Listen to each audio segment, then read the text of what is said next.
Hello, and welcome to another episode of Healing Art After Hours, where I upload videos of live Zoom creative workshops from my Healing Art Happy Hour meetups.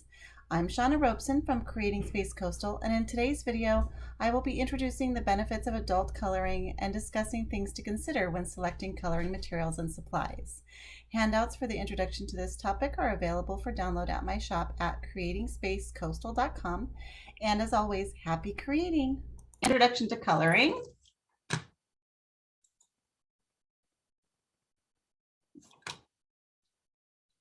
All right, so as always, I like to say why do it? Well, we know that I love creating of all kinds, and I think it's very therapeutic. And coloring is one of those things where pretty much almost anyone can do it. I mean, if you have, enough visual acuity and you are able to write or use your hands and or feet or whatever to be able to doodle, you can color. And the range of quality is huge. I mean, we did it in kindergarten, most of us, and we can still do it. And it's actually become a big trend because of the therapeutic effects of it. It's very relaxing, and there's not a lot of pressure as far as creating art. Some people are really intimidated by a blank page. So you already have some art there if you're using coloring books. And there's a huge variety of coloring books out there and options for color pages online and whatnot, which I will talk about a little bit more. So really, it's an easy way, and it's like a gateway drug to creating art, I think, and it's a good drug. So it's one of those that I endorse creating and coloring. So the therapeutic effects, it reduces anxiety and stress. It's meditative, and it actually affects the amygdala, which is the fear center of the brain, and relaxes that. So it actually physiologically, and I think that's true of other drawing and meditative type art, is it actually physiologically changes your chemistry that's going on, which will allow you to sleep better, which improves your mood the next day. And it's certainly much better than looking at your phone at bedtime, because we know that the light from the phone is very stimulating. So coloring is a better bedtime activity. It improves your motor skills, vision, and focus. So it affects your brain, the right side of your brain, the left side of your brain. Let's see, the left side of your brain, the right side of your brain, and the frontal lobe. So it actually, develops our brain in many ways as well. We think about the, staying in the lines. That's our dexterity that we're using, and that will help us with drawing too, or other types of art. The creativity. Now, and just a little side note, you don't have to stay in the line. So don't feel that you need to, but if you are trying to, that is something that affects your brain, is that thinking about it, like whether you're going to be in or out of the line, either way. Design and color choices.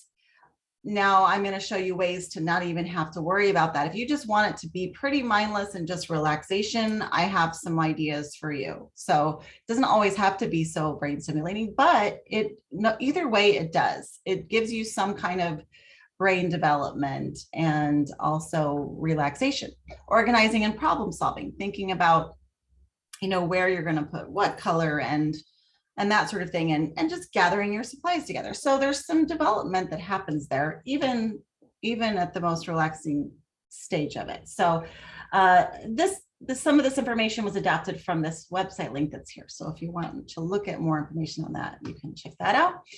There are, basic supplies, and of course, anything really that's pigmented, any medium that has some color to it, you can incorporate in some kind of coloring.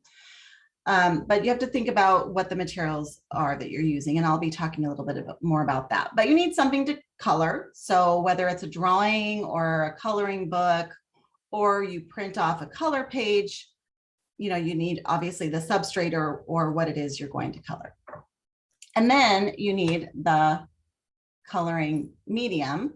And again, anything with pigment in it, you could use, depending on what you're coloring on. So you have to think about the paper that you're going to be using. But pretty much from crayons to colored pencils to markers, gel pens, to stamping ink, paint, all of these things can be incorporated into coloring. And then, of course, there's blending agents. That can be a physical blending agent, meaning you're pushing the pigment around on a page, depending on what medium you're using. So for example, with wax-based mediums such as crayons and pastels and colored pencils that are wax-based, or even the oil-based ones, you can use the tortillon or the stump or a Q-tip to actually physically push the pigment around the page. And that's a way you can blend colors and create some special effects that way. You can also do it chemically with solvents. I do caution you, there's a lot of different ones that people try out there, like baby oil and even Vaseline and things like that. And just be careful, because sometimes solvents don't only dilute the pigment, but they can also break down the paper that you're working on. So just be aware, because there's sizing in the paper that holds the fibers together.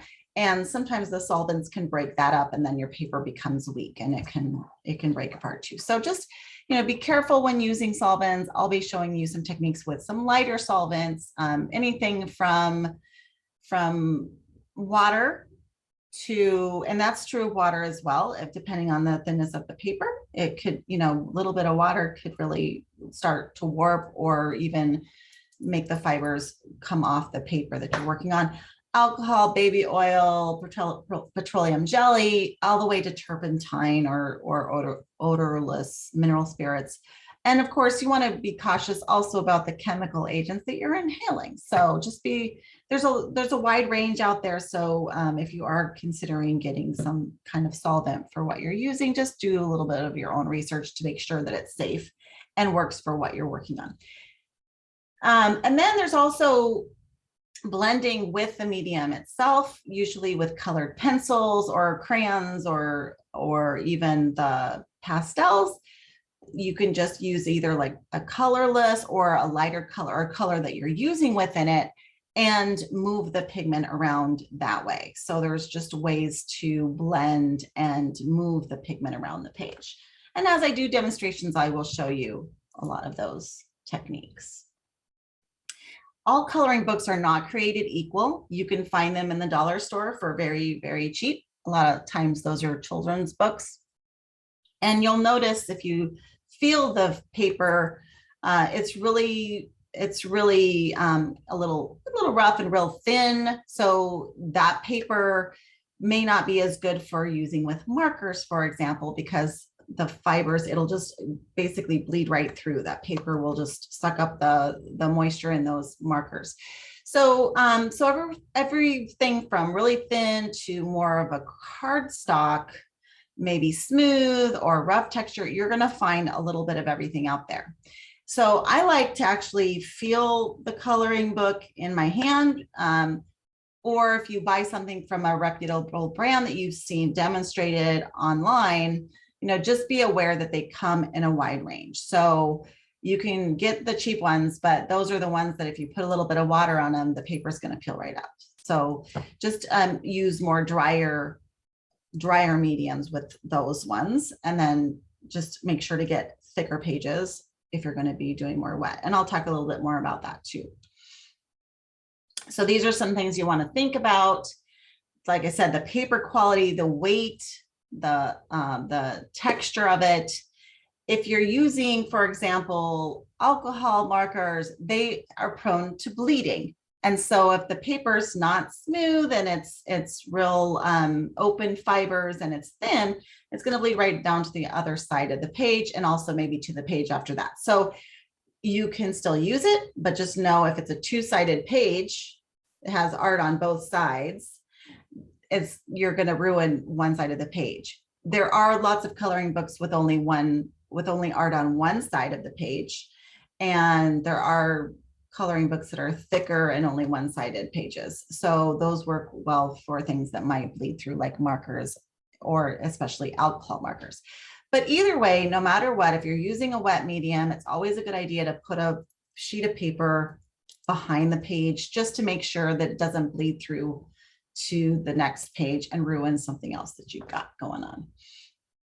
Also, if you maybe, your eyesight isn't real great, or you're going to be using a bigger medium such as crayon or pastels, where you don't have quite as much detail focus, look for bigger patterns, because some books have really, really small patterns. You don't always have to fill in every little detail of the pattern. So that's something that I'll talk about a little bit as I do technique as well.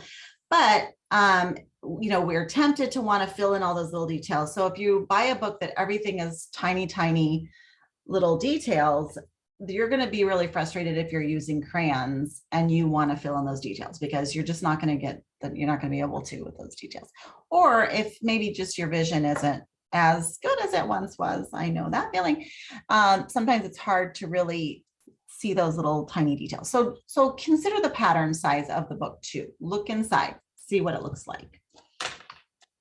Okay, if you want to print off color pages, or you want to do your own art, there's a variety of choices there too. If you want to just do dry media like pencils or crayon, or something that doesn't involve any kind of solvents, then the 65-pound cardstock is okay. I use the 80-pound, and I do slightly wet, meaning I don't do maybe full-on watercolors, but I might, with my water brush pens, use a little watercolor. So I can add a little moisture and get away with it with my 80-pound, the classic, the Nina Classic Crest Solar White, and it's smooth. So that works well also with my Copic, my alcohol markers, or my other markers as well. So, that brings me to the point that paper does matter with what you're using. And I will talk a little bit more about the features of paper as well as we move forward, but be aware of what you're going to be using before you get whatever it is, the book or printing or whatever. You also have to think about, if you're going to be printing, the thickness of the paper, because not all paper can fit through your printer. So just make sure that your printer can handle the thickness of paper that you want if you're planning on printing. That's why I use the 80-pound, because it's pretty safe and my printer does work with it. I also use a laser printer, so I don't have to worry about the water solubility of the ink, because some of the printers use a dye-based that is water soluble. If you get a pigmented ink, then that's a little bit more insoluble, and so you can get away with wetter medium. So just being aware of those things that we don't think about until we're trying to work with it. I've had that problem even with coloring books, where I start to notice the lines start to pick up when I'm doing some blending. Even if I'm just doing physical blending, sometimes the lines start to lift and I can see a little graying of my color. So just being aware of those issues in case you come across them. I also put some links for some free color pages. There's tons of websites out there. Just search free color page, adult color pages, and you'll see a slew of different options out there where you can find things you can print. You can also, if you want to search for, you can search for a, like black and white GIFs or something of an image, and that'll give you some things you can choose to color too. You can also take those images and make a collage on a Word document. Like I showed, if you were here for card making, you can basically take whatever those images are and put them all on a Word document in whatever collage you want and create your own color page. So let's say you pull a bird and then a flower and whatever, and you can create your own color page that way too. So lots of options out there. Okay, there are also a gazillion options for art paper. So if you're going to do your own art that you're going to then color, you can see just from this one page, there's paper for every type of art. And the reason being is that different paper does react differently with different mediums. So some work better with with certain mediums than others. And this takes a little bit of the confusion out of it. So if you're going to be using pastels, then you might want to get a pastel paper, and it takes the guesswork out of what paper is good for pastel. You can look at, if you read the fine print of these, it'll tell you some clues about it. It'll say, okay, this is rougher texture, or this is smoother texture, this is a thicker cardstock, you know, so you can start to learn what to look for that might work well. If you're not sure and you want to do a little bit of everything, then a great option is a mixed media. So if you're going to do like an art journal and you want to do a bunch of different mediums, then look for something that says mixed media. And this is a good example where it even shows these different choices. And you can even use, like this is acrylic paint marker. You can even use acrylic paint that's not in a marker with a lot of paper if you just do a coat of gesso first. The paper might warp a little from the moisture if it's not a thicker cardstock, but a lot of things you can get away with. It may not be, but if you're using thinner paper, it's going to warp if it's something that's wet. So this shows an example of what you can do with this mixed media. And so I recommend that if you're just choosing one thing and you're doing an art journal. Okay, so paper weight. I put this in here just because it helps you know, can you print this? Can you not print it? What's a good weight? I use the 80, but you can see that's right in the middle of these weights. Now, 20-pound is like normal printer paper. So that's the thickness of the paper that we typically use for printing. And that's really, really thin. And that paper is usually not the finest paper, meaning the fibers aren't woven tightly. So if you're trying to work with a Sharpie or something like an alcohol marker, the bleeding, it's going to be hard to get those details without some of the ink bleeding out or blooming out from what you're coloring. So this is just a little guide that can help with, you know, if you're looking for cardstock to print. And then the texture of the paper. So you'll often hear people talk about the tooth of the paper. Now, paper is basically smashed wood fibers down and onto, you know, kind of like ironed onto into a flat piece of paper. And there's sizing in there, just like you might, you know, if you're ironing a shirt, you put the sizing on there to keep it. It kind of helps keep it flat and stiff. So the more it's been pressed, they call it hot press, which sounds like ironing. That's going to be smoother. The cold press is going to be rougher. And then there's even rougher than cold press. So if you were to take a magnifying glass or a microscope and really look close at the paper, you're going to see these peaks and valleys. And the peaks are the tooth of the paper, and the valley is down below that. So these are some of the mediums that you can use and what you might like for the paper. And that's why sometimes when, let's say you use a crayon and you draw on a paper and you see a lot of the white underneath the crayon, that's because the crayon is just touching the peaks of that paper. And because crayons are wax-based and wax is a big molecule, it's a big particle, it doesn't fit easily in between the tooth of the paper. So you get a lot of white underneath.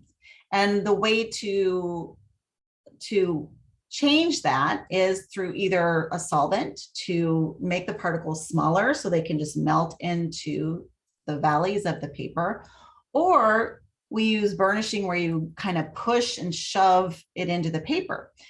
And the thing about burnishing or pressing hard with like a colored pencil or even a pen, you'll notice if you write hard on a piece of paper, there's a mark. If you lightly drag a pencil across it, you can see the imprint on the paper. It basically embosses the paper because you've now pushed all the tooth down. You've created, basically you've smashed all of the teeth or the tooth of it down, and you create this big valley. And if you do that before you color it, then that usually stays white because you've smashed down those fibers that normally the pigment attaches to stick to the paper. So sometimes what happens is people color really hard right away, which smashes down the tooth. And then that reduces the surface area that the pigment can attach to for future layers. And so you reduce the ability to add more layers and colors. So it's always better to go with a lighter hand until you get further along in the process and you're ready for really burnishing and pushing those fibers in. Because if you're going to do layers, you want to keep you don't want to damage those fibers or close them off to allowing more pigment onto the paper. A little bit of paper anatomy. Okay, and then of course there's color, and we talk about color in almost every month, right? And again, I'm going to talk about that color wheel because that color wheel is very helpful for if you're learning how to understand color. You can find color wheels online, but it's important to know how the colors fall because they help you in deciding what your color scheme is going to be. So these are some common color schemes you might pick, color choices or color palettes that you might use for coloring. And these are common ones. The analogous means that they're right next to each other on the color wheel. So if you have a color wheel to look at, you can see any three colors that are touching each other on the color wheel are going to look harmonious together. It's a calming color palette. The Triad is, if you're looking at a 12 color wheel, which this is, it's the fourth color from it. So they're equidistant from each other on the color wheel, and these are going to create a harmonious color palette. The other common one to talk about and then that's important is complementary colors. And those are the colors that are opposite each other on the color wheel. And the reason they're important to talk about is because they create a high contrast when used together. So if you look at red on green, it pops, the color pops against the green background. And that's why it's commonly used for holiday colors because it's very bright and it gets your attention. And that's true for artwork too. The thing you have to remember, however, is that they also cancel each other out. So if you layer the two colors, red and green together, they're going to create some sort of level of grayscale. If you have more green, it might be a greenish gray, but it's going to subdue the color. And that's a great way whether you're doing watercolor or anything that's a transparent medium, it's a great way to subdue a color, add a little bit of the contrasting color, and that's going to tone that color down. Say you don't want it to be a bright red, just a tiny bit of green, but a little too much green, and then it turns gray. It's also good for adding shading and that sort of thing. So if you're doing a color palette that's green and red, just be careful, depending on what medium you're using, not to lay them over each other unless you want that color to be subdued or grayed out, because it's gonna lose its vibrancy there. So you can use them in the same picture, but maybe just not overlaying each other, not blending them together. So being aware of that's pretty important. All right. So you want to color, you've got your coloring book, you're thinking about your color palette, and you have a gazillion colors in whatever you have, whether it's crayons. I mean, they have a box of 96. You can buy every number of colored pencils. There's a lot to choose from. And now you don't know what to choose. And I do recommend that you create and organize at least some kind of swatch chart or something so that you can look at your swatch chart on maybe similar paper to what you're using. I do it on my cardstock that I use for a lot of my projects. And you can see what colors you have, because sometimes looking at a pencil or a crayon or the color that they have coded on that's supposed to be the color that's there, it's not what you get when you put it on the paper.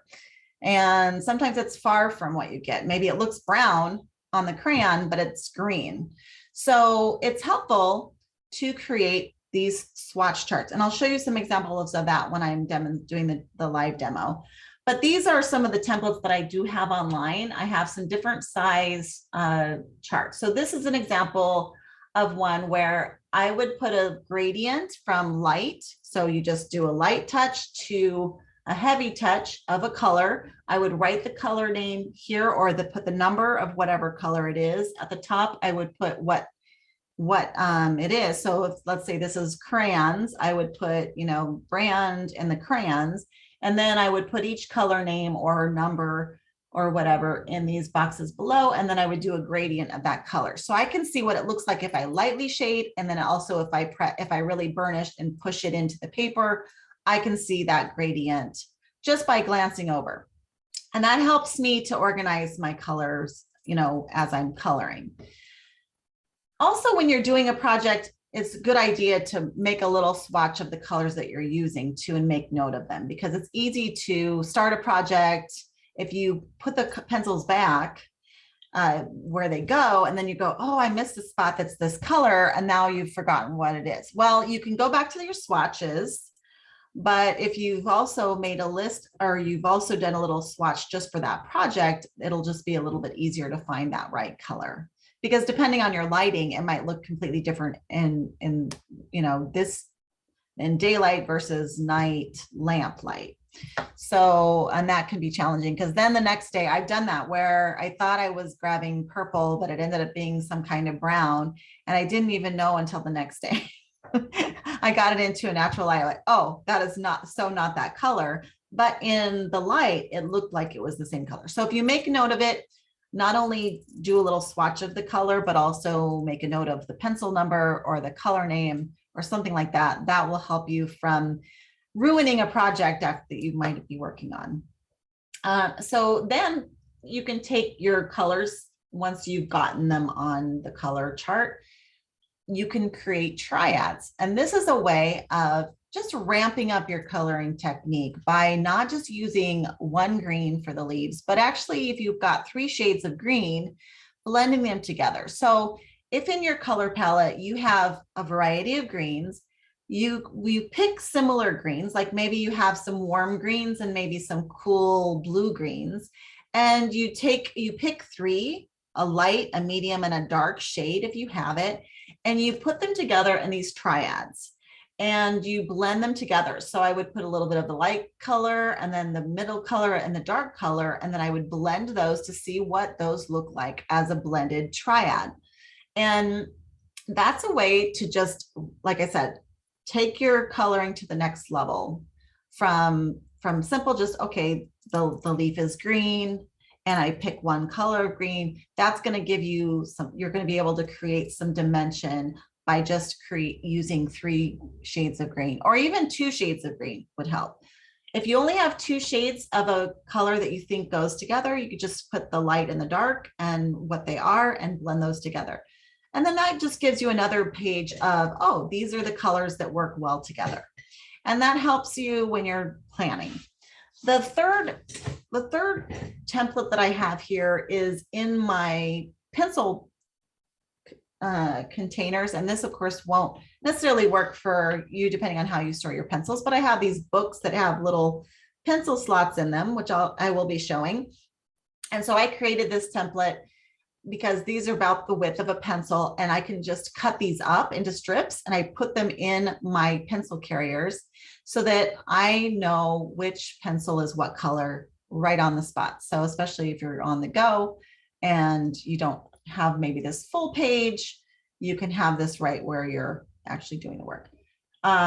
These can also work for markers or pastels or crayons or any of that.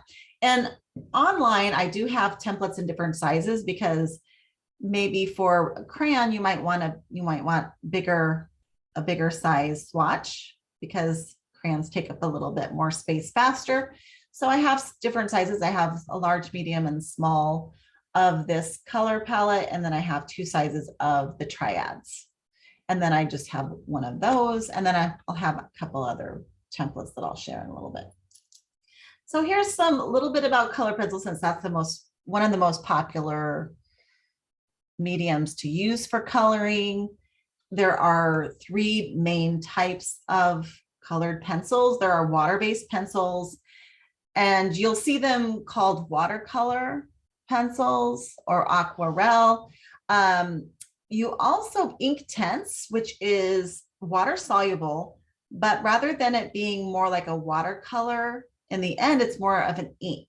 So after you activate it with water, it becomes more permanent, whereas watercolor paint is always it can be reactivated. So you can always kind of maybe move the pigment around. If you got it wet, it would activate the pigment. Whereas the ink tints pencils, like I said, are ink-based. They are activated with water, but then once they dry, after they've been activated with water, then they are more permanent and aren't, you can't reactivate them like you can with watercolors. So, so those are the two that I'm aware of the water-based pencils. The pros are that the solvent is water, which is very safe for the most part. Not always for your paper, so just be aware that it can warp the paper or cause the paper to dissolve and peel up. You can fill a large space with watercolor pencils, and you can create watercolor effects. So those are fun. The cons are that oftentimes the watercolor pencils don't look as vibrant just dry out of the box. Maybe they don't blend as well as the wax base, because the wax really helps with blending, kind of smoothing that up. So they might not work quite as well as a dry pencil, but you're going to get really vibrant colors once you add some water to them. So, you know, those are the pros and cons. And then the cost, there's all levels of water-based. So you can find more expensive watercolor pencils and you can find cheaper watercolor pencils. They're not as available as the wax-based. Now, if pencils don't say anything, if they don't say watercolor, if they don't say Polychromos or something that indicates that it's not wax-based, then it's likely wax-based, because that's the most common that you're going to find out there. What you're also going to find is a huge range of qualities within the wax-based pencil population.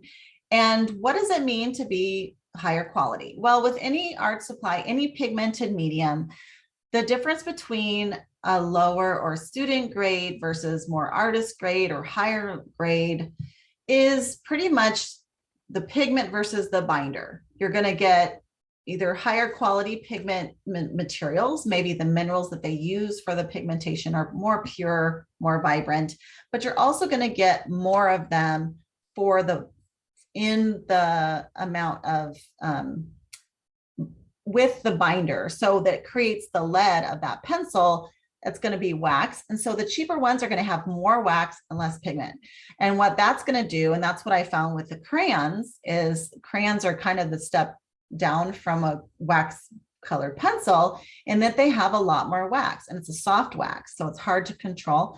And so it's hard to really get that pigment in because you're competing with the wax. So just be aware that, you know, some pencils are going to lay down really nice color and some are going to be harder to get that color on there. And that's because of the amount of wax. And even within a brand of colored pencils, you're going to find that some colors within any brand are going to lay down more vibrant, more easier, more buttery color than other colors for some reason. And it's probably just due to whatever the mineral, the ground mineral or whatever that's used for that pigment just may not play as nice as others. So just being aware of those variances can help you not to be frustrated. And it's not always you, it might be the materials that you're using. And that's the only reason I say that. I'm not saying, oh, go out and buy professional grade. You shouldn't start there. You can get some really nice effects with cheap pencils, Crayola pencils. I've seen some really cool things. You might have to work a little harder than working with a high-end pencil, but they're still fun to do. And so start with where you're at. The most important thing is to get started. The wax base can be soft and creamy. That's a pro, but also the softness of the wax based is also means that they can break easy. And sometimes if the core of the lead, for example, on some of the lower end pencils, the core isn't really seated in the wood. And so it's maybe hollow in there and it moves around and it can break. So let's say it breaks 3 inches down. Now there's some ways where you can maybe try to heat and melt those together. But, you know, that's really discouraging when you find that it just keeps breaking, or it's broken within and it's hard to get it, to stay. So there are tons of options out there. There are tons of colors out there, and there are many solvent options as well. Wax is essentially to dissolve a medium. You have to think about the chemical makeup of the binders. And so wax is kind of an alcohol and fat. So using baby oil, like mineral spirits, alcohol, those things will break down that and create smaller particles, which will lay easier on your paper than the bigger wax molecules or the bigger particles of the wax. So that helps to just basically liquefy the wax particles and allow you to blend and fill in those valleys of the paper. They're not as good. The wax-based aren't typically as good as blending when compared to the oil-based. The oil-based is that's more the artist level, which is really great at layering. You can layer several layers and you're not fighting with that wax base that can sometimes make it difficult to lay more layers. So it allows you to blend a little bit more seamlessly. But there's a lot of them that blend really nicely, real buttery too. So it just depends on the quality that you have. And when the oil are, they have some rich colors. They're definitely more expensive. The Polychromos, I have the Faber-Castell Polychromos, which is, I think I spelled Castell wrong, but yeah, so they're really nice to work with, but they're very expensive. And there are lots of colors, but like I said, for the price point, that's not where I would start. And you do need more of a special solvent to blend those if you're going to use a chemical. You can't just use, I don't think that they work with alcohol. I think you'd have to use like a turpentine or odorless mineral spirits or something like that. So, but they do really blend nicely with just using the blending pencils or other colors. You can actually use the other colors as the blender pencil. So, and then as far as my markers go, there's the water-based markers, which are the most common. Like, there's the Crayola markers, and then and there's a wide range of quality out there. There are also ink-based markers, which I did not include on here, that might be more permanent, but then there's also alcohol-based, like the Copic markers, and also Sharpies are alcohol-based, and they're really prone to bleeding. So just being careful of what paper you're using, because you're going to have a harder time staying in the lines if it's bleeding out, if it's blooming out from where you're putting that color. And the water base is nice because you can play around with the watercolor effect by using a water brush pen, and you can do blending with them. They oftentimes, if it's a pretty good pen brand, they'll have blenders that are available that allow you to blend the markers, or you can, like I said, use you can use different colors of the same marker. Like if you're trying to blend a red with an orange and a yellow, you can just kind of blend between the two colors with the lightest color, and that'll help you. So I'll show some of those techniques too. But they don't blend as well and as seamlessly as the alcohol based. Oftentimes you get some streaking, and I should say Copics. That's what I'm most familiar with. I've tried some other alcohol based. Sharpies are also alcohol based, but they're not as good as blending as Copics. Copics have a high alcohol content, and they just blend pretty seamlessly on the page, but you have to have the right paper. So knowing a little bit more about, what you're using. But even some of the dollar stores have alcohol markers. So if you want to try them out and see how they are, you can play around with some of the low end. I also found them at Daiso for, I think they were $1.50 a piece, which is really cheap. And it came with 2 markers. So I did try those out, and I'll show you an example of a color sheet that I did with them. They're not as good as Copics, but Copics are very expensive. Oftentimes though, you can some of them are refillable, and I think Copics are, but I'm not positive. So some of the higher end markers are refillable. So be aware of that. Okay, and then here's just some examples of some coloring done with different mediums. So this was done with crayons. Now these are very cheap crayons, not Crayola. And I would say that I've seen artists work with Crayola, and I've seen some really nice options with the Crayola, or really nice work with Crayola. So if you're going to pick some crayons, I would say use Crayola if you want to do coloring, because I think they from everything I've heard, and these ones were very frustrating because I tried to lay down, sometimes I'll go from light to dark. So usually you want to lay down your light layer and then you kind of work in the darker layer. But I found that once I laid down any color, I really had a hard time getting a second color to stick to the paper because there was so much wax now on my page. And then it would start spotting up. I mean, I would try to press down and I would just get a lot of spottiness and a lot of the crumbs, the wax crumbs, and that's very frustrating. So I pulled off, what I felt was a fairly, decent coloring page. I hadn't used crayons before, so it was a new thing that I was trying. And there are a couple of things that I learned that I think were helpful tips, which I'll show when I do the demonstrations. But this definitely was a lot harder to work with than using the colored pencils. I also tried out the oil pastels, which I haven't used a lot of that either. And these were really cheap. These were really low end oil pastels. And so I imagine if I was using the artist quality, it would be easier to work with. But this was basically a step up from using the crayons. I had, again, a lot of the wax build up and hard time getting layers to stick, but not as hard as the crayons were.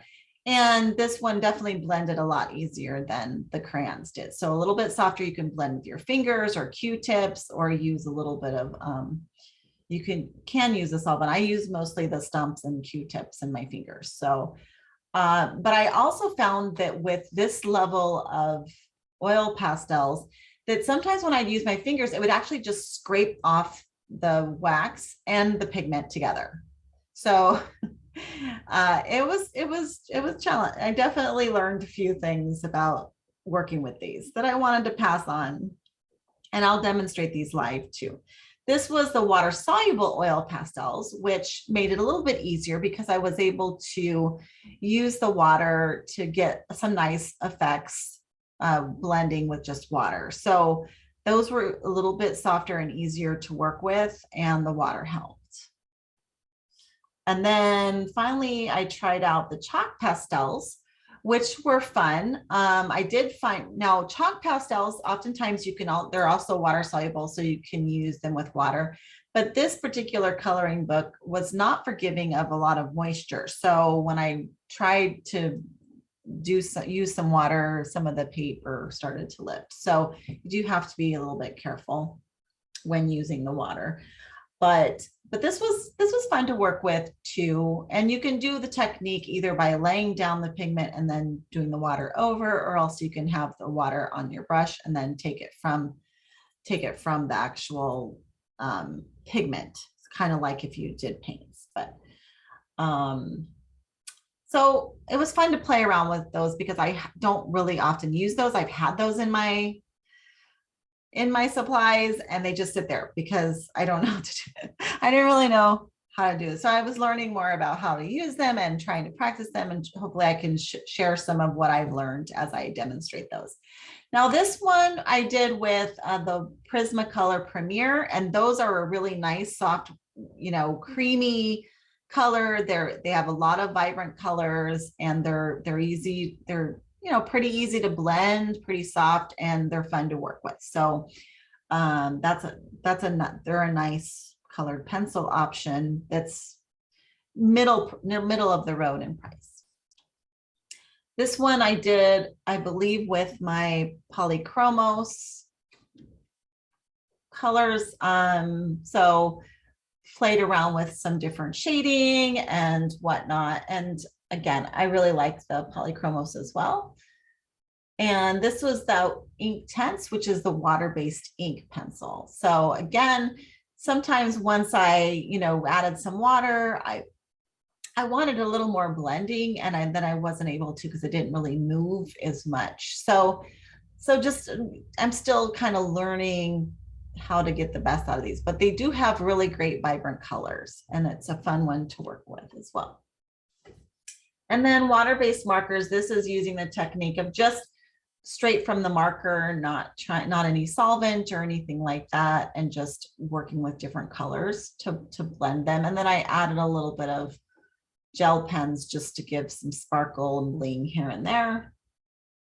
This one, again, this one I worked with the water-based markers, but I did the watercolor effect where I used the water brush pen to brush them on to get a little more gradient, and I like that effect. But this paper was really thin and really buckled up too. So, and then I used some of the gel pens to give some of the sparkly and the metallics and that sort of thing to make that fun.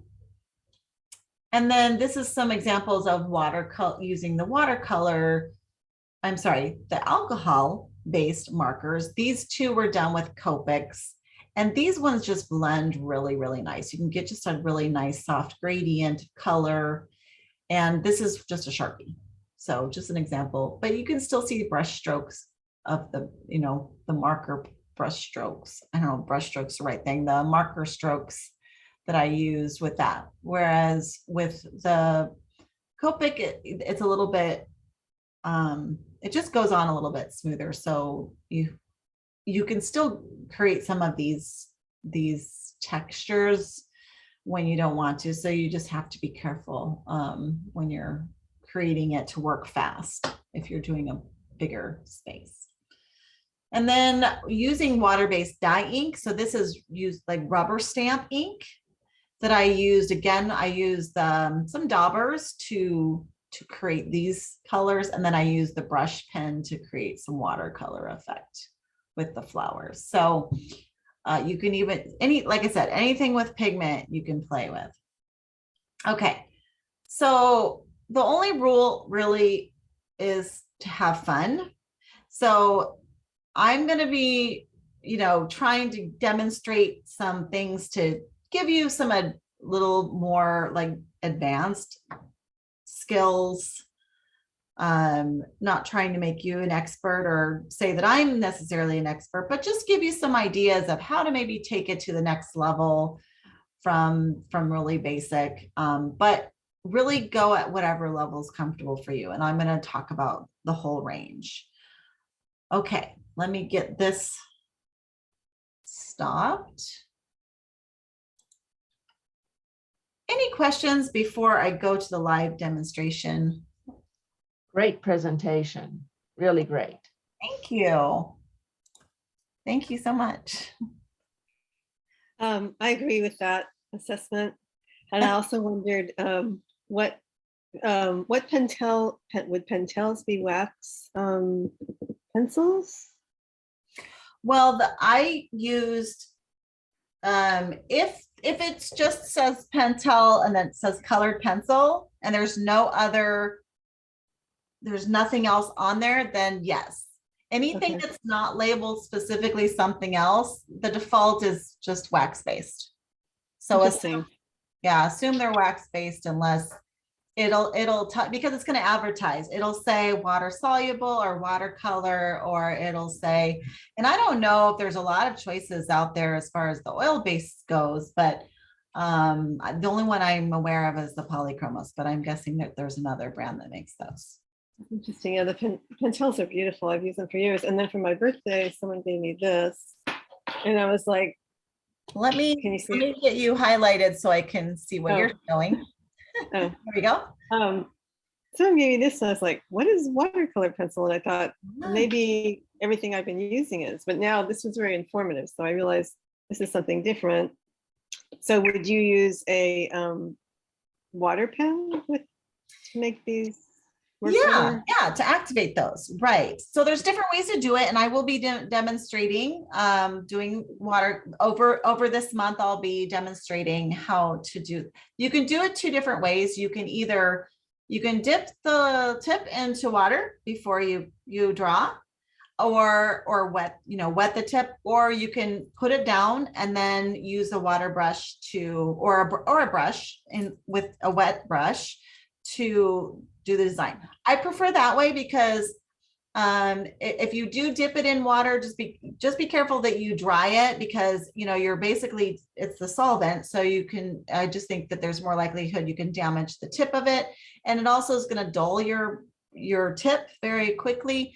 So I prefer to lay the color on the page and then work with it there, but some artists do it the other way around. So it just depends on the effect that you want to get. It's going to create a real vibrant stroke, but I feel like I have a little more control when I lay the color down, and then I just control where I want it to be vibrant with the brush. But that's, again, it's just personal preference. If you use any solvents and you decide you want to dip your pencil into the solvent to then color, whether it's the watercolors or not, just make sure that you clean the tip off before you put it away, so that it doesn't continue to dissolve your color, or your lead of the pencil, if you will. Okay, thanks. You're welcome. All right. Any other? Shauna, what is the technique for using acrylic inks? Say that one more time. How do you use acrylic inks? Oh, acrylic inks.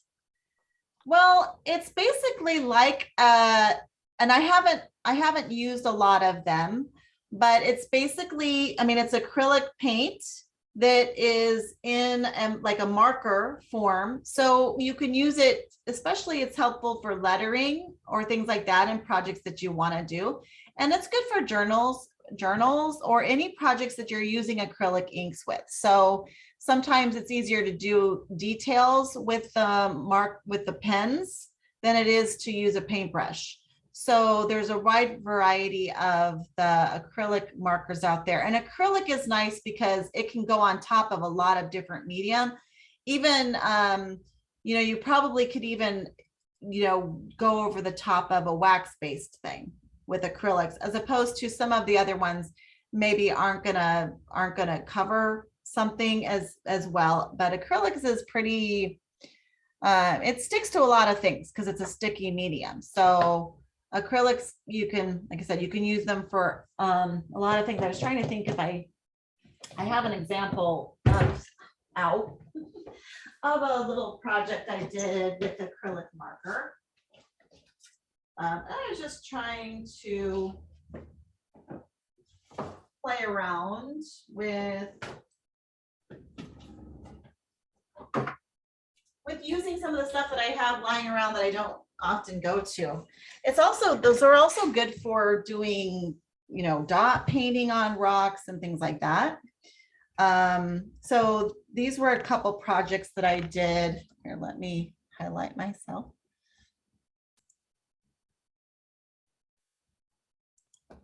So this is done with just acrylic marker. I was playing around with this. I did paint the pages. This is just a regular, it's not cardstock. It's pretty thin paper, not thin paper, but it's definitely not cardstock level. So I painted it with a coat of black gesso to protect the page because acrylics are a wet medium, although the pens are less so than other things, because it's more controlled. And then this was also done with some acrylic markers. So you can have a lot of fun in art journaling, or if you do acrylic painting, you can use the pens to do more details. You can use it also on top of watercolor. If you're not the purist where it's like, oh, everything has to be watercolor, because acrylics are more opaque. So you can use it for highlights. If you have a white acrylic pen marker, you can use those for highlights on other types of other coloring or painting that you have, because like I said, acrylics are good at sticking on top of other stuff. So does that answer? Hopefully that answers your question. Yes, thank you very much. Thank you. You are welcome.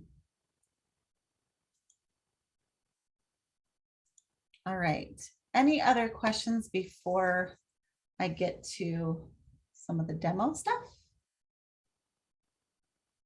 Okay, I'm going to go ahead and switch over to my live screen.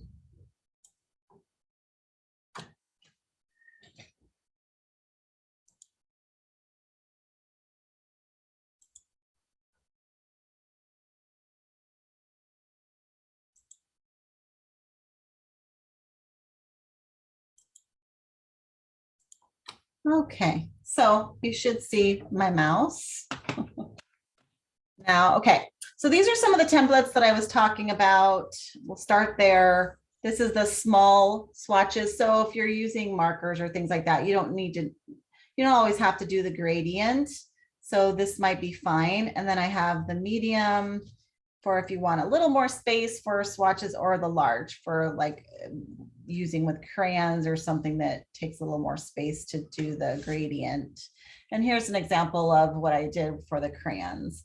And you can see that some of these, when I pressed harder, you can see where the pigment starts to get mottled because it's competing with the wax that's on there. So I'm just not getting a really smooth gradient on these crayons. But again, these are, I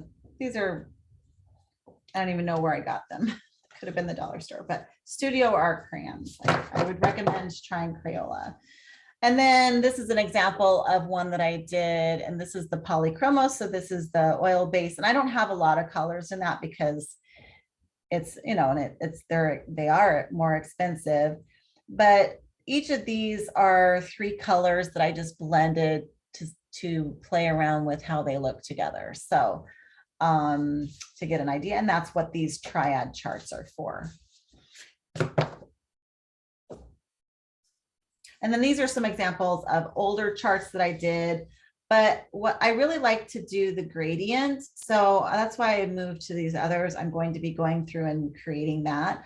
But I just did these little swatches. And then if they're water soluble, I would wet a portion of them so I can see how it looks wet and how it looks dry.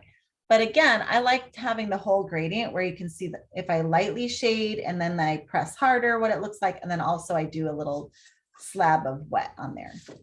And I'm also playing around with creating gradients with different mediums. I have these circles, and it's hard to see because they're very light, but I have a template online for these too, where you can practice your blending and shading, just trying to get a highlight. And this is with the crayons and the pastels, the 3 different pastels that I have. So just playing around with practicing. And so these are practice sheets that you can do. And I use 3 colors for each of these, and you can try it with 1 color, just going gradually lighter, or you can do it with 3 colors or do both. So it's a good way to practice your shading from light to dark, or your blending with the tools that you have, the colors that you have. And then I also have this, I created this template too that I haven't used yet. But it's to practice shading. So if you think of where your light source is and you make an arrow of where your light source is, then you can practice doing shading and seeing from light to dark with 1 color, or you can add other colors to create shading, to just practice getting your contrast and your coloring, because that's really going to help you advance in how your colors look. Okay, these are some coloring books that I have. Sorry, this one is irreverent, so it has some cuss words, but what I wanted to show you is not that, but how much with any kind of wet medium, like I just used this with wet marker, and you can see how warped it is. It's just really, really thin paper. I got it online. I just thought it was kind of funny. And but it's just really thin. The nice thing though is it only has a picture on one side. And so it didn't ruin any picture on the back side for things to bleed through. But this is just a water-based markers with the brush pen that I used. And then this one's a medium-based paper. This is what I was using for the crayons and whatnot. So it's not quite as thin as that other book, but it's still pretty thin. I mean, we're not getting close to cardstock here. So it only has an image on one side. So again, I'm not ruining something on this side if I color. For example, these ones were the oil based, and you can see it really bleeds through to the other side. You're going to for sure see. So I had to put something behind it to make sure that it didn't ruin the next picture. And use some, maybe a thicker piece, because especially if you're using the alcohols that could bleed through both pages. So this is the example again of the crayons. And I'm going to be doing some little samples of these, because obviously these take time. And the more you have to work, at it, the more time it takes. This one, you can see a little bit of warping too. You can see it better from the back because I used some water with those water soluble oils, which is kind of weird because I don't think of oil as being water soluble, but they feel greasy and yet they are water soluble.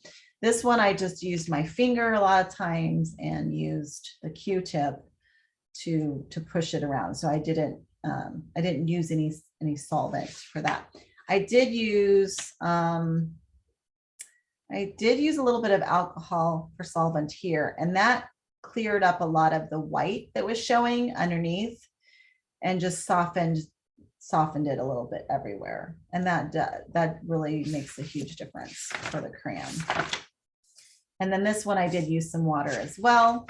And again, you can see that the paper got warped. So being aware of that. Now this is a lot thicker paper.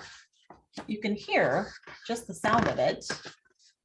It's thicker, moving more towards a cardstock. I mean, it's not 80 pound, maybe it's 60 pound. I'm not sure exactly, but very nice quality. It's very smooth, a lot of intricate details. So if you're not wanting to fill in detail, you don't have to. You can make bigger swatches of color, but you're probably not going to want to get a book that's all about these little details. So I haven't started in this one, I don't think yet, but it's nice quality. This is from the Johanna Basford.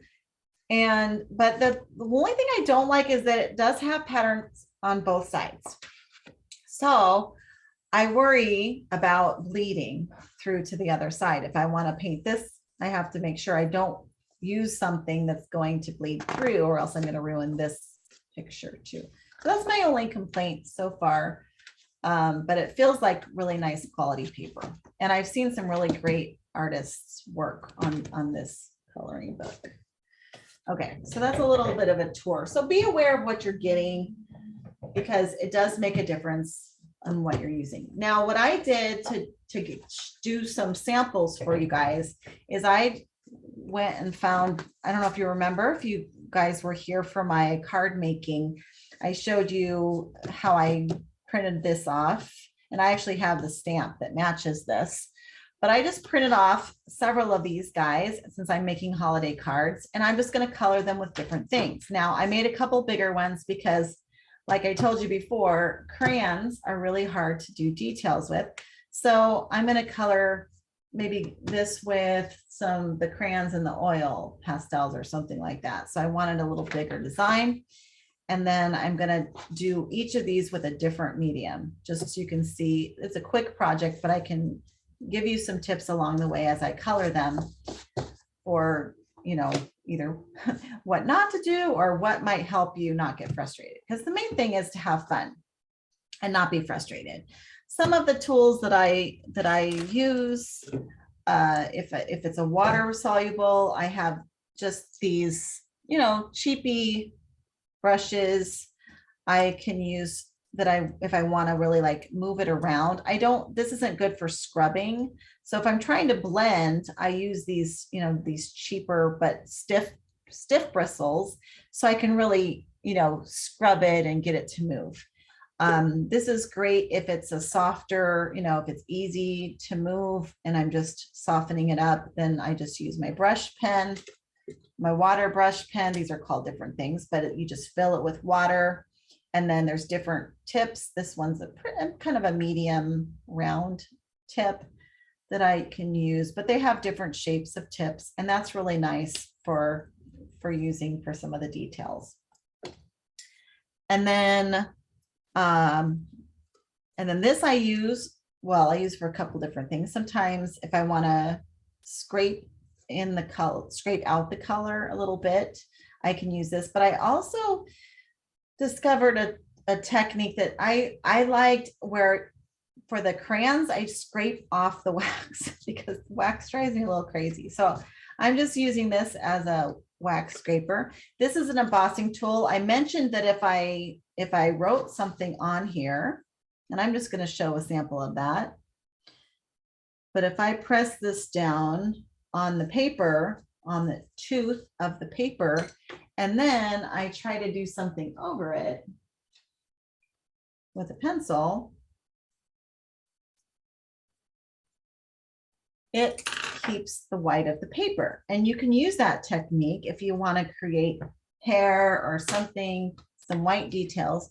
You can actually use that. Let's see, I'm trying to get, can you see? So my name is there. So it basically smashes down the tooth of the paper, not allowing, it creates a big valley where my brush isn't the lead of this ink or the lead of this pencil can't get down in there.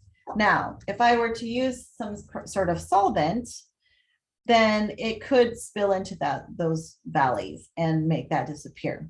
So if you're using the technique, just make sure to be careful if you're using any solvents, because that may disappear if you do that.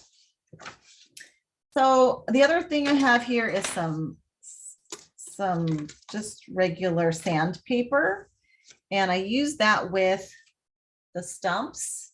If I want to change color, I try to do it where I keep like all the cool colors on one end, and maybe like this is neutral colors here, because if I start blending with this and I've left that there, it takes the pigment that's on there and puts it on my project. So if I don't want it to do that, I have to get it off. And one way to do that is to sand it. And you just sand it until it comes clear. And then you have a nice clean stump to work with. So you're not contaminating your colors. So that's handy as well. All right, that's most of what I have. I also keep either an extra fine Sharpie or some other marker around, because maybe I want to add my own detail. There's nothing wrong with that. Maybe I want to have, you know, little lines for the foot coming up. I don't know. Let's see, let's get it started. So don't be afraid to add your own details. If there's something that you think that you want to have there that's not there, you can always add it with a marker. Make your own, kind of embellish your coloring book, if you will. Okay, and then this is the Distilled Turpentine, which I would use if I was wanting to do a solvent with the oil-based colored pencils, but I try to avoid using it. It isn't odorless at all. I use the Q-tips a lot of times instead of the stump. Some things move better with the Q-tips. I think the more wax it is, I think the fibers here kind of help it move a little bit more than the stump. Sometimes I'll use the stump or the Q-tip with a solvent as well. And that can help move things around. So I have a little bottle of alcohol available. And I just have a little cap that I put some alcohol in, and I just dip my stump or my Q-tip in there if I want to use that. And then I have some water handy. So those are a lot of what I use. Oh, and the other thing that's really important if you're working with crayons or any of the pastels, if they're real waxy and you get those wax crumbs, I keep, this is actually, I think, no, this is actually an art brush. This is for drafting, and I will frequently, because the crumbs drive me a little crazy and they can make a mess of your project, because if you put your, if you have the pigment crumbs from a crayon on your paper and you set your hand on it and move, you're going to create a smudge there. So I frequently just, you can use a makeup brush or anything. Just, I brush off the crumbs as I work because they drive me a little crazy and they make it messy. And then I just have this little tray that I use to put those in. So, all right. And now I'm just going to go ahead and do some things. These crayons did not have any colors on them. And I wanted to organize them. So I actually just wrote numbers. I numbered them so that I could look at my little color cheat sheet and I know which one I'm using, because this is a good example of the color doesn't always look like what it says it is. This might be purple looking, but then it's actually blue on the page. So it's important to know what it is I'm actually working with, and I can just take a glance and look and see what it is. Here's a brief example of, before I get to that, of my little pencil holder. And here's my color palette that I keep in here with it, and it shows a gradient. Why is that so? It's like really bright or something. Let's see if I can get this. Let me turn down this. No, that's not the right one. Okay, tone down the brightness of it so you can see. But I keep this right in my pencil case, so I can get my pencils put away in the right spot, and then I can always refer to the color chart. And I used to be a professional organizer, so if you're not like organizing, I enjoy organizing almost as much as creating art. So yeah, so just take it as a grain of salt. Like, you don't have to be as like OCD about it as I am, but that's how I like to organize my stuff. I have to organize it because I have so much of it that I need to be able to fit it everywhere. So, and I get a little scatterbrained, so I like to keep it pretty organized. Okay, let's get started. So the first thing is picking my colors. I'm going to do the contrast colors like I did in that other card that I made. I'm going to show you guys the card for those of you who weren't here for card making 101. This is the card I made from printing out this year, and it's just simple. It's just really simple and quick and easy. And I made this with water soluble markers and the brush pen. So I'm going to just do simple designs so I can just show you examples of using the different mediums. Okay, so I'm going to start with making this little hat. I'm going to use some contrasting colors. Let me find my color swatches for this, which I have. Okay. So I want it to be more bright red. So I kind of want it to be, you know, one of, see, these are not real good color. Look at how light that is. This is supposed to be the brightest of the red, and that's just not very vibrant. So this one looks like it lays down a little bit better, and it's the orange. So I'm gonna maybe use that one because let's see what color that is. Or what number that is. This one is 8. Okay. So this is another reason it's helpful to have this, because even if the color is a great color, it may not be, that may not be the greatest color as it lays it down. It may not show up as vibrant, even though the color might be a good color. It may not be a quality pencil or whatever for some reason. And like I said, that's true for a lot of different pencils. Might be certain colors that just don't lay down real good. So I wanted something vibrant. So this is kind of on the orange side.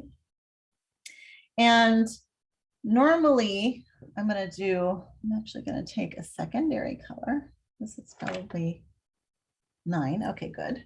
So I'm taking 2 colors, a little bit darker one and a little bit lighter one. And I'm going to start with the darker color. Normally I might start with the lighter color, but because it's so hard I find it hard to lay down multiple layers with the crayons. I want this color to stick. So, and I'm putting it right along the edge where this is maybe where the shadow is of this project. So I'm putting my darkest color there. And it shows that it's going a circular pattern. So even though the light might be coming from this way, it's still, I'm going to make it more like the light's coming from the front. So it really highlights the round shape of the hat. So I'm making the sides darker.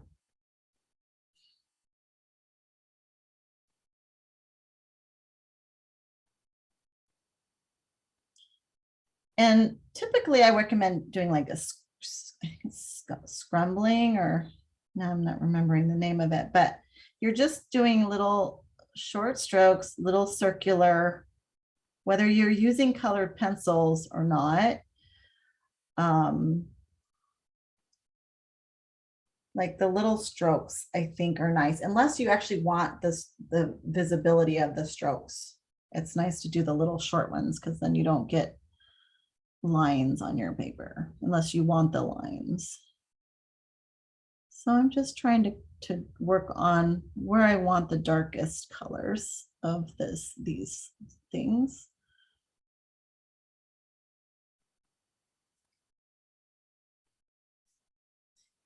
And here I can just touch, I want this color, but I'm gonna be lighter touch here because I'm gonna make it so that that's maybe in the light a little bit. Okay.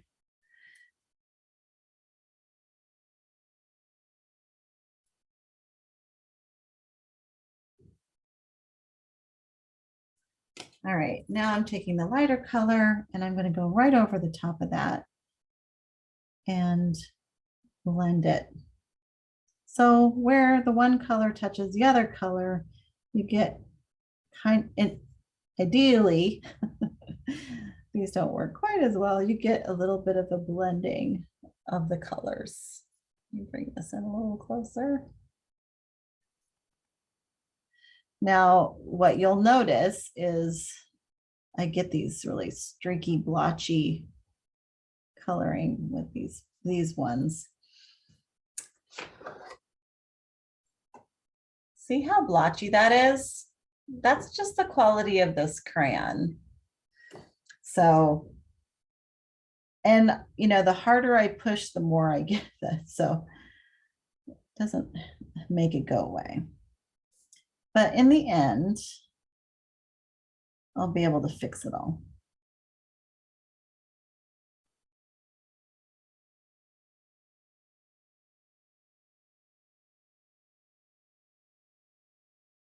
I'll kind of make that go away.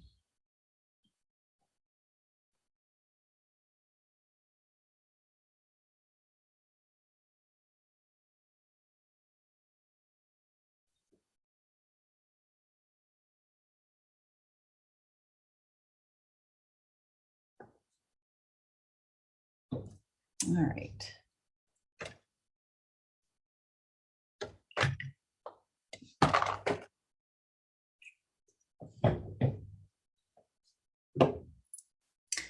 All right, and now I want some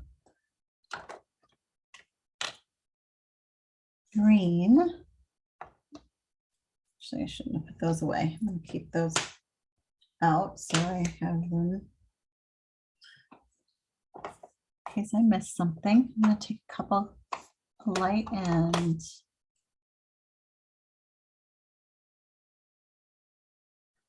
couple colors of green. I want this one. 21. Yeah, 21 is good. All right, now I have a couple colors of green. Again, I'm going to do the same thing where I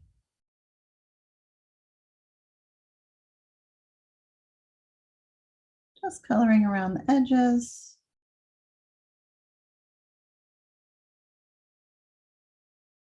I want it darkest.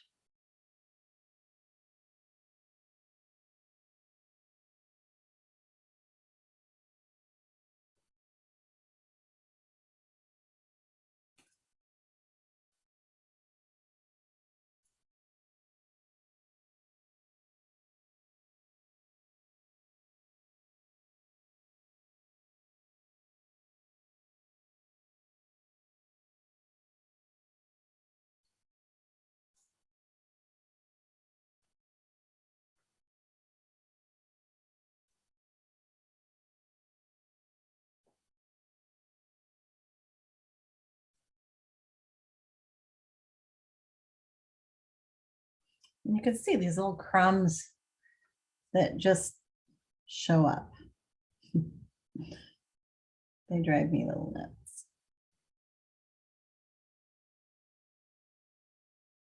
I'm getting a little bit of color gradient there. I like that. That's what I'm trying to get. Just some little variance in the color.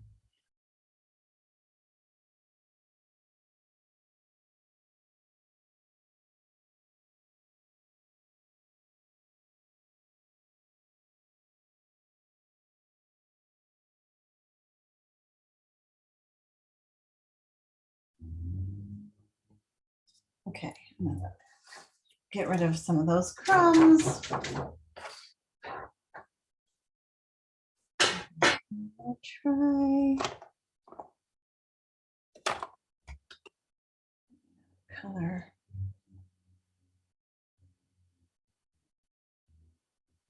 Neat.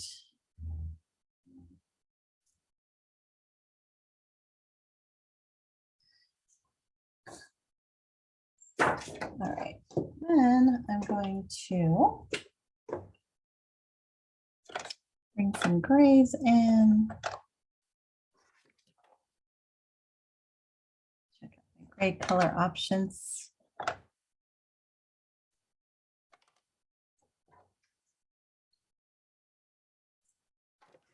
Yeah, my sheet, and I'm saying, okay, this is a little bit cooler.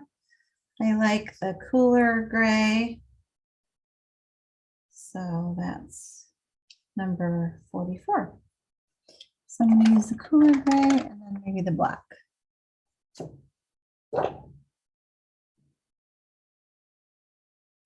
Now I'm going to be very careful. I don't want too much of the black.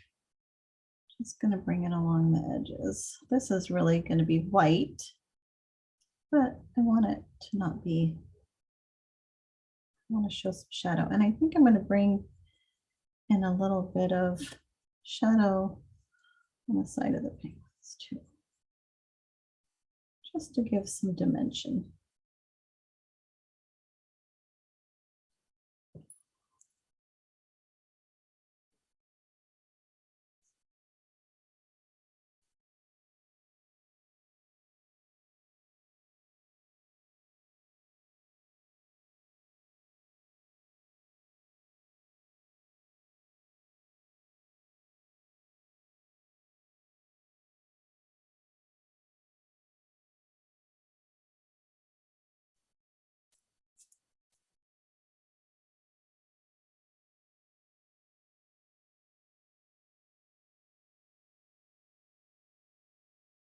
Now, a lot of times you'll find with coloring pages, they even give you, they tell you where there's shadow. They put these shadow lines in. So you look for those, and those will help guide you where, where to put some shading.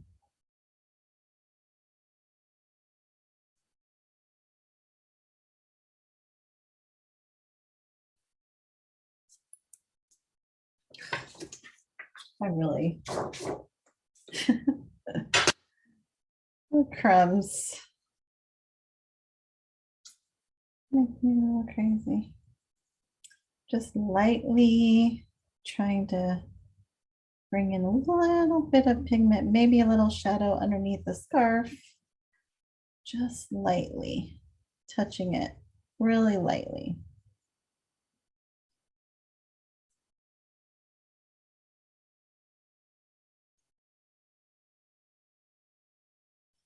Always better to go lighter and then heavier than start off heavy, because once you get it down, it's hard to get rid of it. And crayons don't erase. So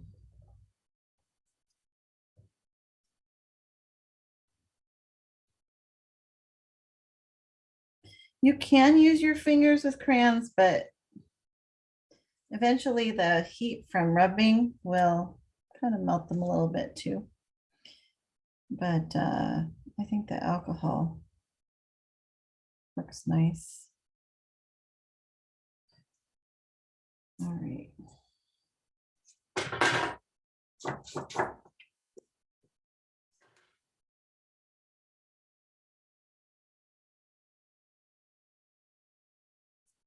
Just giving it a little bit of dimension.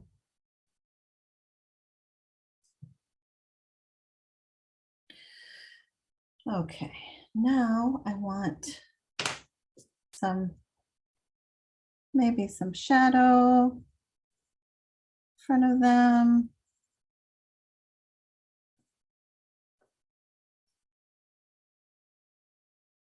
That's the gray, and then I'm going to see if I can find a good blue I want to incorporate. Maybe this sort of dark. 33.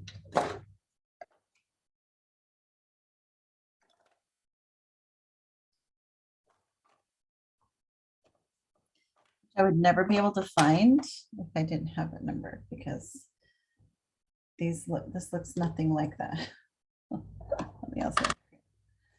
Okay, so I'm just gonna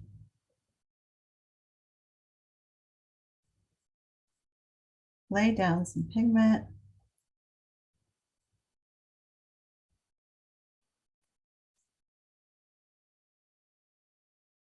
The gray.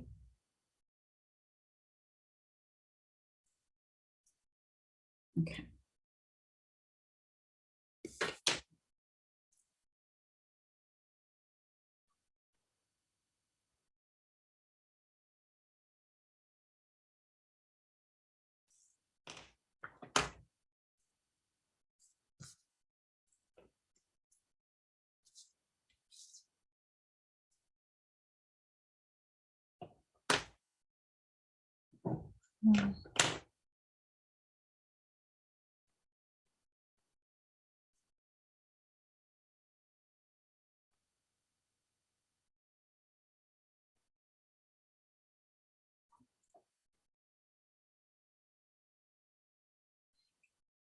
Now, usually crayons do come with a little sharpener. It's just plastic, and you can sharpen them, but they never really get to a great point. So, you usually end up with a flat. Oh, let me back up here. Get in this page, get in the screen here. So you can sharpen them. I have this larger sharpener. And then as the wax builds up, just use a regular pencil to kind of clear up with a graphite lead to just clear out the wax because it will build up.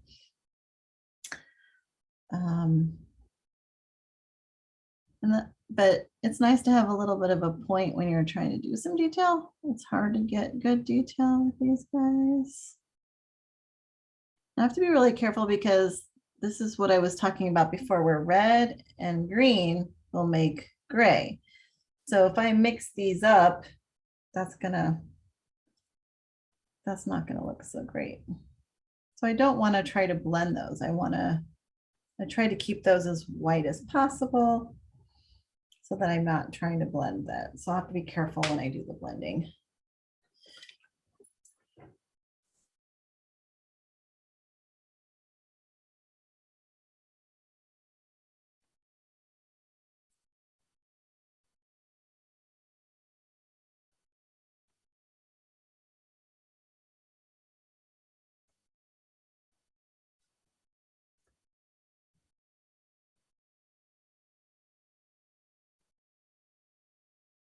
All right, now I'm going to take a little bit of alcohol.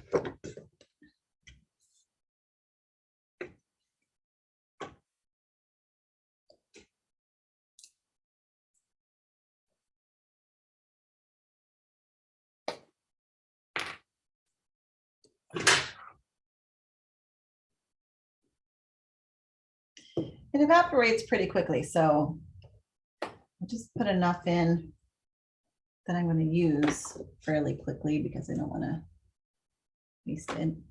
And then I think for these little dots, I'm going to try to use a toothpick because I don't want them to move outside of those dots. So I'm just laying a little bit of alcohol down and hoping I can get some of that pigment to go inside the fibers a little bit.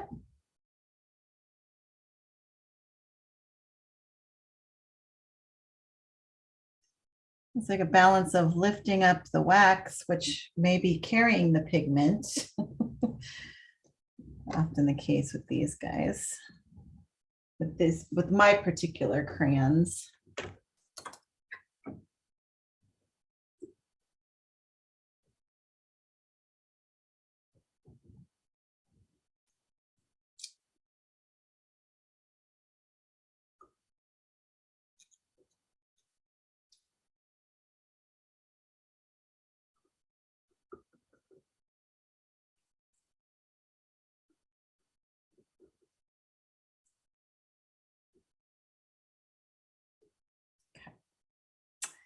And then for the bigger parts, I can use the Q-tip.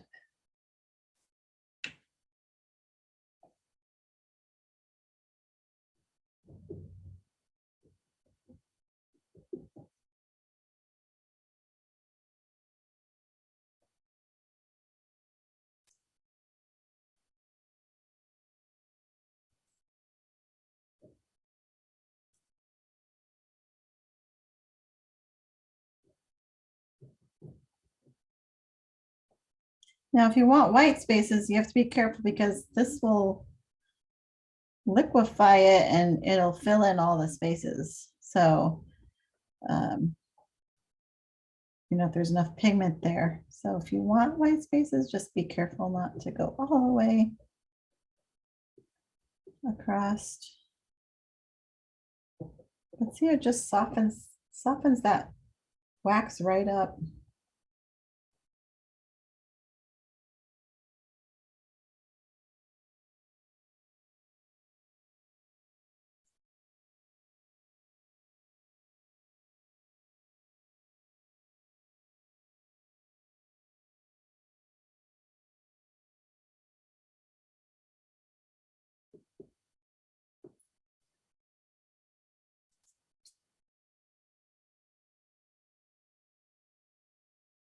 Now I'm going to change the tip. I don't want to use the red tip on the green. And I'm going to try to go in between those red dots so I don't blend those two colors together. I stepped out. What solvent are you using? I'm just using alcohol. Oh, thank you. Yeah. No problem. Yep, it just dissolves that wax up and makes it fill in. It's just a really smooth, creamy, so much, different than it was. Remember how choppy it was? And you can do, well, let me finish this part, this step. And then the last step, you can either do before or after this part. I've Donna, done, could you use the colorless blender on and do the same type of shading with crayons? well, it depends on what the colorless blender is, what's in it. So, It's the Premier one I have. it, you can try oil. that. You can try that because they're both wax based, but it might be a different wax. Like I know that like some are paraffin and some might be, I don't know what the other kind of wax is. So you can try it because it may, because that's 4 wax pencils. You can also use the colorless white crayon. But the problem with using as long as the colorless blender, so sometimes people use the white blender pencil, but again, that can add white on top of it and it can mute your colors. So you have to be careful with, so I'm going to use that. I'll use that down here for the snow. So it does blend. See how it is kind of blending those colors, but it can create a little bit of a chalky color. So if it's truly colorless, basically a colorless blender for pencils is just pure binding agent. It's just basically the pencil without the pigment. And if it's the right solvent, the right, chemistry, it'll, move that pigment around. So it is possible. I would give that a try, but the alcohol, this is more of a physical blending. Like I'm really pushing it around and I'm burnishing the paper. And that's what you're going to do if you're using the pencil as well. Whereas the alcohol, I don't have to push. All I'm doing is running it across and it's dissolving. It's just dissolving it. So it just moves so much easier without. Does that cause any warping of the paper though? Any moisture on it? Well, it's alcohol. So it dries up quickly. So it's a little drier. I mean, it can. I mean, you want to use it sparingly. And that's why I don't like to use the baby oil, because that's another option, or the petroleum, because I feel like it leaves some more residue. But I think the alcohol dries pretty quickly and doesn't cause a lot of warping. I haven't had that experience. Like I said, I just put a little bit on the Q-tips. So I think when it comes to crayons, and you can use that for colored pencils too, I think the alcohol too.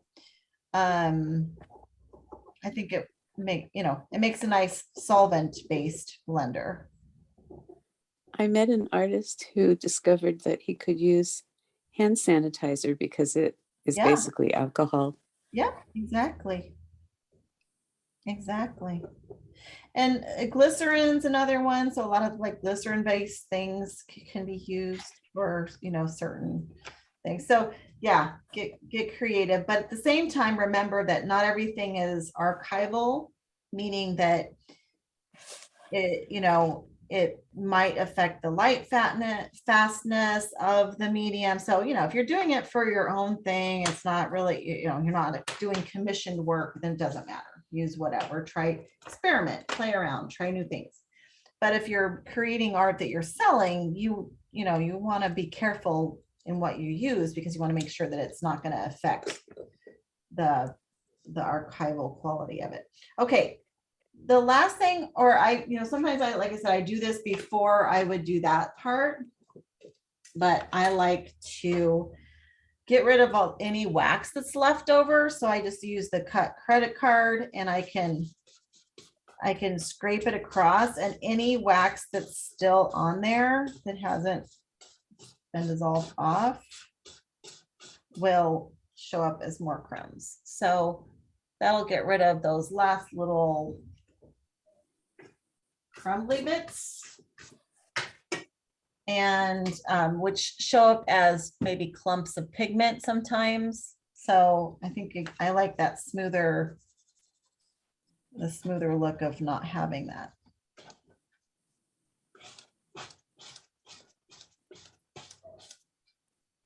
Okay, so there you go. That's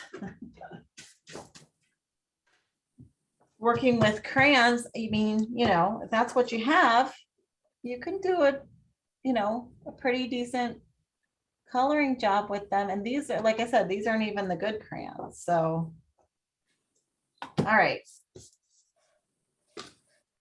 Now, let's see, what are we doing on time? Oh my gosh, it's almost 9. Okay, well, next time I'm going to continue with these little guys, and I'm just going to go through.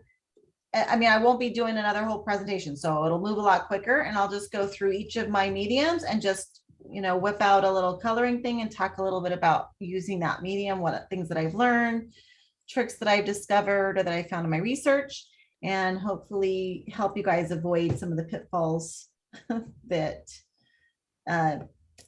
that beginners with using that medium can run into, including myself. So thank you so much for watching this episode of Healing Art After Hours. You can download materials related to this topic, including PDF notes of PowerPoint presentations, at creatingspacecoastal.com.